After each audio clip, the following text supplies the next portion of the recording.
नमस्कार दोस्तों। तो बात करेंगे कि यूपी पीसीएस के लिए बहुत सारे कमेंट आ रहे थे कि क्या कोई जो सिलेबस है यूपी पीसीएस का मेंस का वो हो कवर करना बहुत ही डिफ़िकल्ट है और उसके लिए कौन कौन सी किताबें लगेंगी और कितना समय चाहिए होगा लगभग लगभग। ठीक है, तो शॉर्टकट प्रोसेस भी पूछा था कई लोगों ने मेरे को कि कम से कम रिसोर्सेज में कैसे ज़्यादा से ज़्यादा तैयारी कैसे होगी। ठीक, तो देखो शॉर्टकट तो कुछ नहीं है, सफलता का कोई शॉर्टकट नहीं होता है। ठीक, सबसे पहली बात तो ये है, सफलता के लिए कोई शॉर्टकट नहीं होता है। दूसरी बात, पीसीएस की अगर तैयारी कर रहे हैं तो पीसीएस के लिए कम से कम 1 साल पढ़ाई होना अनिवार्य है, तब जाके आप फर्स्ट अटैम्प्ट दीजिए, नहीं तो अटैम्प्ट खराब करने वाली बात है मेरे हिसाब से।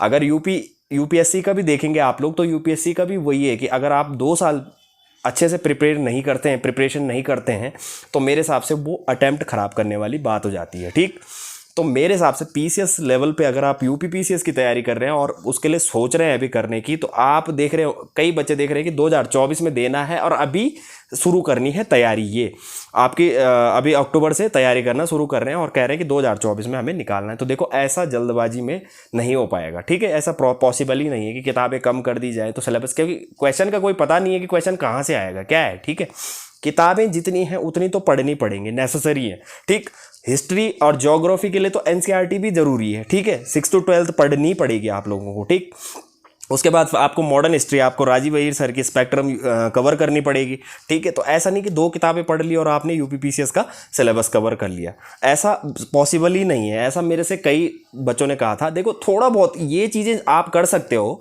कि आप स्ट्रैटेजी के अकॉर्डिंग पढ़ सकते हो। स्ट्रैटेजी क्या होनी चाहिए आपकी कि जैसे प्रीवियस ईयर क्वेश्चन पेपर उठा लिए या कोई प्रैक्टिस सेट से उठा लीजिए। जैसे प्रीवियस ईयर क्वेश्चन पेपर आपने देख लिया कि क्वेश्चन कहाँ से कैसे बनते हैं, किस तरीके से बनते हैं।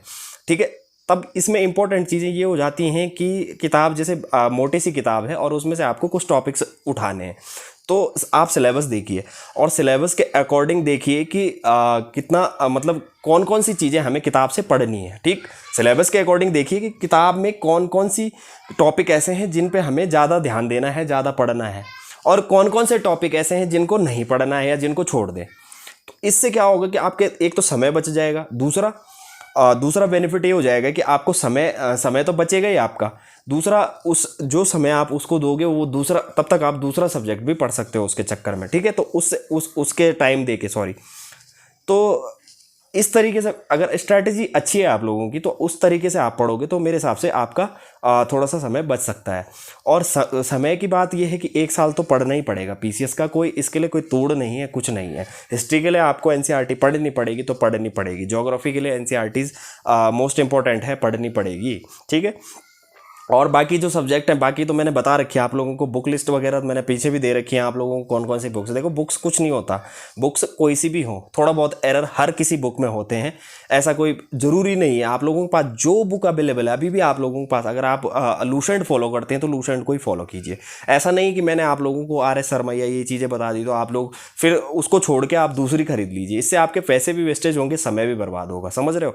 क्योंकि हिस्ट्री, मॉडर्न हिस्ट्री, आप हिस्ट्री देखो, आप कोई सी भी हिस्ट्री उठा लो, होगा वही। थोड़ा बहुत एरर हर किसी बुक में होता है, वो चाहे किसी टॉप राइटर का बुक्स भी हो या आप लोअर लेवल की बुक्स भी पढ़ रहे होंगे, तो थोड़ा बहुत एरर हर किसी बुक में होते हैं। तो उस चीज़ को मत देखिए किताब जो अभी आप लोगों के पास पड़ी हुई है उसी से तैयारी करिए। ठीक, और एनसीईआरटी तो सबसे बेस्ट ऑप्शन है। एनसीईआरटी से आपका बेसिक इतना क्लियर हो जाता है आपका, मेरे हिसाब से प्रीलिम्स जो होता है एग्जाम वो एनसीईआरटी से ही निकल जाता है। मेंस भी आपका मेरे हिसाब से 50 से 60-70% के आसपास आपका निकल जाता है। तो एनसीईआरटी का रोल बहुत ज़्यादा है इस चीज़ में।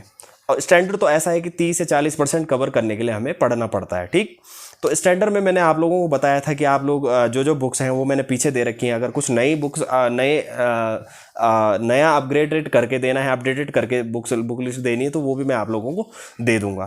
तो अगर आप लोगों को बुक लिस्ट की रिक्वायरमेंट होगी तो आप लोग मेरे को कमेंट सेक्शन में कमेंट लिख सकते हैं, मैं आप लोगों को नई बुक्स प्रोवाइड करा दूंगा। और देखिए शॉर्टकट मत लीजिए, शॉर्टकट तरीका सफलता का होता ही नहीं है। ठीक है, किसी भी टॉप लेवल की अगर सर्विस करना है, हाईएस्ट लेवल बनना है यार, तो शॉर्टकट तरीके से तो मेरे हिसाब से पॉसिबल ही नहीं है। शॉर्टकट तरीके से गलत काम ही हो सकते हैं, सही काम नहीं हो सकते शॉर्टकट तरीके से। तो शॉर्टकट जाने का सोचना भी मत कि हाँ 2 किताबें पढ़ ली और निकल गया, ऐसा नहीं है, वो अटैम्प्ट खराब करने वाली बात है, ठीक है।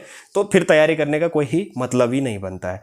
हाँ अगर छोटे लोअर लेवल पे आप तैयारी कर रहे हैं, छोटे लेवल की तैयारियां कर रहे हैं, तो उसे निकालने के लिए 2-4 किताबों से काम हो जाता है, ठीक है। लेकिन अगर पीसीएस लेवल पे जा रहे हो या यूपीएससी लेवल पे जा रहे हो, तो उसके लिए आपको जितनी किताबें बताई हैं वो तो फॉलो करनी ही पड़ेंगी, क्योंकि उससे ज़्यादा भी करनी पड़ सकती है, क्योंकि ऑप्शनल के लिए तो बहुत ही ज़्यादा करना पड़ता है, ठीक है। उससे ज़्यादा भी लग सकती हैं किताबें, ऐसा नहीं कि देखो सिलेबस, कई बार क्या होता है कि कई एक किताब से सिलेबस कवर नहीं होता है, फिर दूसरी किताब उठानी पड़ती, फिर तीसरी उठानी पड़ती है। तो इस चक्कर में डेटा ढूंढते बहुत सारी किताबें हो जाती हैं अपने पास, ठीक। तो इस चीज़ को समझिए, शॉर्टकट कुछ नहीं है, शॉर्टकट नहीं होता है किसी चीज़ का, ठीक है। सफलता, इतनी बड़ी सफलता पाने के लिए शॉर्टकट नहीं है, ठीक है। लॉन्ग कट है। क्वेश्चन का कुछ पता नहीं कि कहाँ से क्वेश्चन पूछ ले, और इंटरव्यू का क्वेश्चन कहाँ से पूछ ले, क्वेश्चन कुछ पता नहीं है। तो इसलिए गहराई में जाके पढ़ना पड़ेगा और किताबें उतनी फॉलो करनी पड़ेंगी। हो सकता है चलो प्रीलिम्स अगर आप लोग निकाल भी दो शॉर्टकट से, या मेंस भी निकाल दो, तो इंटरव्यू में तो फंस ही जाओगे। तो देखो शॉर्टकट नहीं है, शॉर्टकट का कोई वो ही मत लीजिए, आप पूरा समय दीजिए और अच्छे से पढ़िए, ठीक है। तो चलिए, अगर वीडियो अच्छा लगेगा तो लाइक करना और चैनल को सब्सक्राइब जरूर करना। धन्यवाद।